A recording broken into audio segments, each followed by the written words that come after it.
বৈষম্য বিরোধী ছাত্র আন্দোলনকে কেন্দ্র করে যে বাংলাদেশের স্বপ্ন সবাই দেখছে, সেই বাংলাদেশের সবচেয়ে প্রথম যে সুবিধাগুলো সেগুলো পেতে যাচ্ছে বাংলাদেশ আওয়ামী লীগের বিভিন্ন নেতাকর্মী, এমনকি খোদ দেশে ফিরলেও সেটা পাবে সাবেক প্রধানমন্ত্রী শেখ হাসিনা। বাংলাদেশকে যদি আমরা সুন্দরভাবে চালাতে চাই, বাংলাদেশে যদি আমরা আইনের সুশাসন প্রতিষ্ঠা করতে চাই, পুলিশকে যদি আমরা নিরপেক্ষভাবে কাজ করতে দিতে চাই, তাহলে কি হবে? কোনো নির্দোষ ব্যক্তি সে ফাঁসবে না, কোনো মিথ্যা মামলায় কারোর সাজা হবে না। আমাদের আইন ইস্যুতে অনেক ধরনের সংস্কার হচ্ছে, আর সেই সংস্কারের মধ্যে সবচেয়ে প্রধান একটা সংস্কার হচ্ছে মিথ্যা মামলা বা যে গণহারে মামলাগুলো হচ্ছে সেটা নিয়ে কনসার্ন করেছেন আমাদের আইন মন্ত্রণালয়। পাশাপাশি পুলিশের পক্ষ থেকে আজকে একটা বিশেষ নির্দেশনা দেওয়া হয়েছে। এখন এই নির্দেশনাটা বৈষম্য বিরোধী বাংলাদেশে এই মুহূর্তে যে ভূমিকাটা রাখছে, সেই ভূমিকাটার প্রথম যারা সুবিধা পাবেন তারা হচ্ছে আওয়ামী লীগের নেতাকর্মীরা। আপনারা জানেন, ইতিমধ্যে সারা বাংলাদেশে এই ছাত্র জনতার অভ্যুত্থানকে কেন্দ্র করে শেখ হাসিনা সরকারের পতনের পর শত শত আওয়ামী লীগের নেতাকর্মী যারা হামলার শিকার হয়েছেন। এর মধ্যে মিথ্যে মামলাটাই আসলে এক ধরনের বেশি, গণহারে মামলাগুলো হচ্ছে, কেউ বাদ নেই। খোদ শেখ হাসিনার নামে প্রায় 1 থেকে 150 হত্যা মামলা। এখন এই মামলাগুলো থেকে তিনি গ্রেপ্তার হবেন, বা যারা আওয়ামী লীগের নেতাকর্মী আছেন, সুখবর হচ্ছে প্রথমে তারা গ্রেপ্তার হচ্ছেন না। পুলিশ প্রশাসন থেকে একটা স্পষ্ট নির্দেশনা আসছে, শুধুমাত্র আওয়ামী লীগের নেতাকর্মী না, যারা বিএনপির নেতাকর্মীও মামলা খাইছিলেন তাদের জন্য এটা সুবিধা আসছে। বিভিন্ন থানা এবং আদালতে দায়েরকৃত হত্যা এবং অন্য মামলাগুলোতে প্রাথমিক তদন্তে কোনো আসামির সম্পৃক্ততা না পাওয়া গেলে মামলা থেকে তার নাম প্রত্যাহার করা হবে।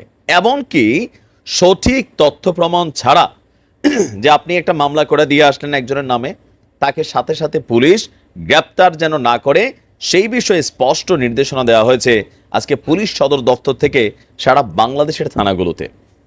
এখন এটাতে অনেকে আবার বিগড়াইছেন যে কেন এই না সে না। ভাই, আমরা তো চাই পুলিশ ভালো হোক, আমরা চাই কোনো নিরপরাধ মানুষ হয়রানির শিকার না হোক। যারা স্পেসিফিক অন্যায় করেছে, অত্যাচার করেছে, জুলুম করেছে, লুটপাট করেছে, তাদের কিন্তু সাজা হবে। কিন্তু ধরেন এখন ওই বাংলাদেশে যে পলিটিক্যাল মামলাগুলো হয়, যেমন বেগম খালেদা জিয়ার নামে যে মামলাগুলো হয়েছিল, আবার মির্জা ফখরুল ইসলামের নামেও, রিজভির নামেও হয়েছিল এই কি মাছ চুরি, রিকশাতে আগুন দেওয়া, তো এইরকম মামলাগুলো বেসিক্যালি আপনার রাজনৈতিক মামলা। এগুলাতে কিন্তু অনেক ক্ষয়ক্ষতি তারা শিকার হয়েছে।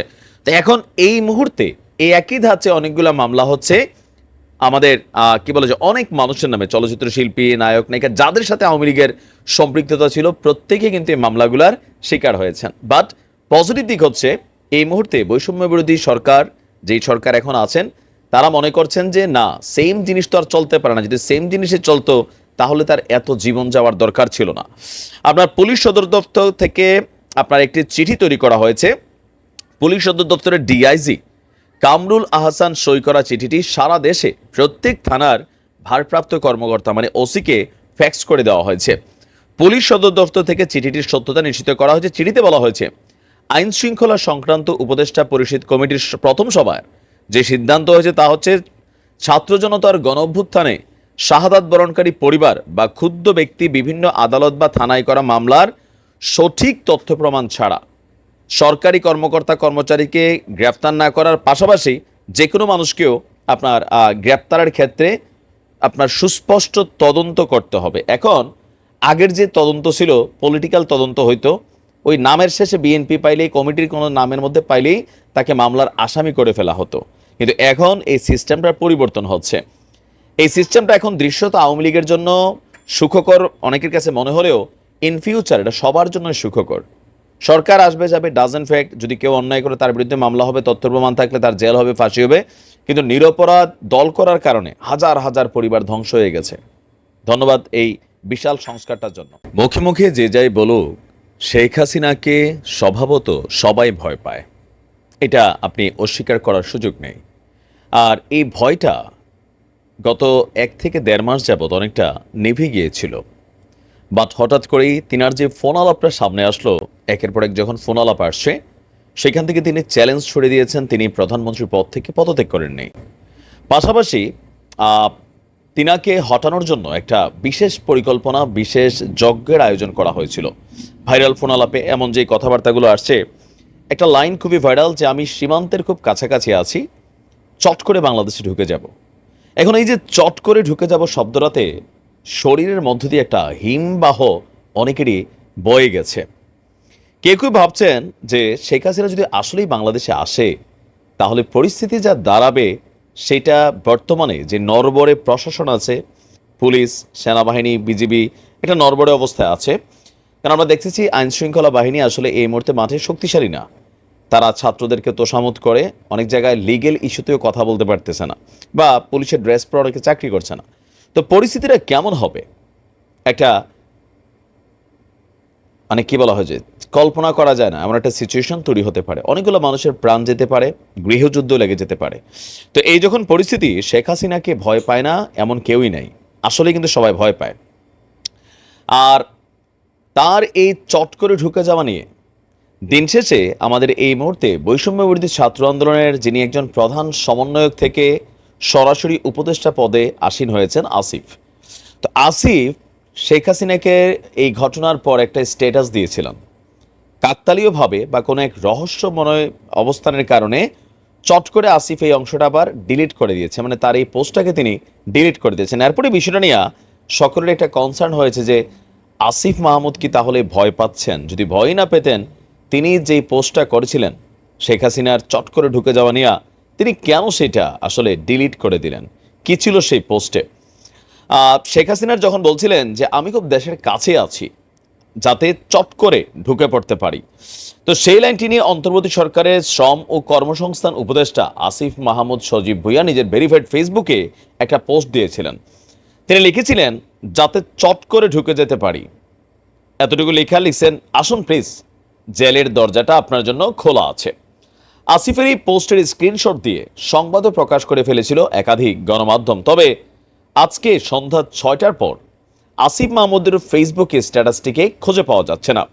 তার সর্বশেষ স্ট্যাটাস দেখেছে সেখানে গতকাল বৃহস্পতিবার তিনি লিখেছিলেন যে মনে হচ্ছে আমাকে এনে কেউ দুর্নীতির মহাসাগরে ছেড়ে দিয়েছে, বঙ্গবন্ধু স্টেডিয়ামের দোকান পরিদর্শনে গিয়েছিলাম। তো এখন কেন তিনি তার এই ফেসবুকের স্ট্যাটাসটা মানে ডিলিট করলেন সেটা নিয়ে শুরু হয়েছে নানান সমালোচনা বা আলোচনা। বিশেষ করে আজকে যখন তার ফোন কলটা ভাইরাল হলো সেখানে তিনি বাংলাদেশের সংবিধানকে স্পষ্ট চোখে আঙ্গুল দিয়ে দেখালেন যে রাইট নাও বাংলাদেশ সংবিধান যেটা চলছে সেটা কিন্তু এই সংবিধানে আমাদের বর্তমান যে সিস্টেমটা বা ডক্টর মোহাম্মদ ইউনূস থেকে শুরু করে যারাই আছেন সকলে কিন্তু অবৈধ। তাদেরকে বৈধতা দিতে গেলে সংবিধানে পরিবর্তন করতে হবে। আর অ্যাজ এ রেজাল্ট আপনি দেখেন আমাদের ডক্টর ইউনূস সাহেব তিনি যে প্রথম 6টা সংস্কারের কাজ নিয়েছেন এর মধ্যে একটা কিন্তু সংবিধানে সংস্কার, যেন এই গভর্নমেন্টটাকে আপনার একটা লিগেসি দেওয়া যায় অথবা বৈধতা দেওয়া যায়। টেকনিক্যালি সেই কাজটা তিনি এখানে করবেন, তবে পুরো সংবিধানকে হয়তোবা তিনি হাত দিবেন না। আবার আপনি যদি ওনার গত 1 থেকে সোয়া মাসের যে রাজনৈতিক অ্যাক্টিভিটিসগুলো মানে যতটুকু আমরা যা দেখছি সেখানেও ধরেন খুব যে শক্তিশালীভাবে আওয়ামী লীগকে দমন করার মতন অবস্থানে তিনি নেই। তিনার সংস্কারের দিকে তিনার মন্তব্য। তো এখন আমি মানে অনেকের বক্তব্য শুনি আর কি, ধরেন আওয়ামী লীগপন্থী, বিএনপিপন্থী যারা বিশ্লেষক আছেন অথবা গণমাধ্যমগুলো আছেন, যে শেখ হাসিনার গতকালকের এই ফোন আলাপের পর আওয়ামী লীগের বিভিন্ন নেতাকর্মীরা আপনি কমেন্টে দেখবেন তারাও উজ্জীবিত হয়েছে।